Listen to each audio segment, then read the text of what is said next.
Our 5 most popular meats would be the ribeyes, tri-tips, pork chops, the bacon wrapped sirloins, and probably the ground chuck. I'm a meat eater. I mean, when we sit down for a meal, we're having meat, potatoes, and a glass of milk at every meal. That's just how we are.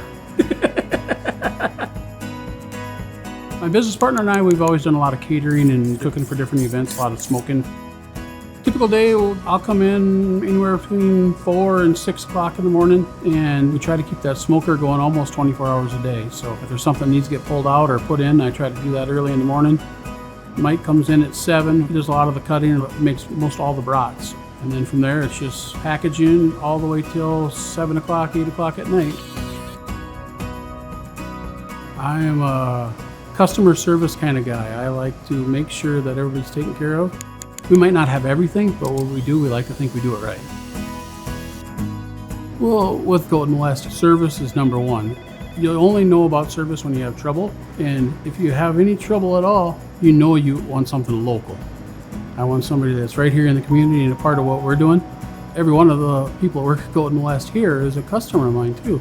So it's nice to have a relationship that we're back and forth. I'm a customer of theirs and they're a customer of mine. Anytime you're a part of a co-op, it's nice because you have a voice and that you're part of it and not just a number out there. Hartford has welcomed us with open arms ever since day one. It's just the right size. It's big enough to sustain business, but it's small enough to know everybody, which I love. This is my home.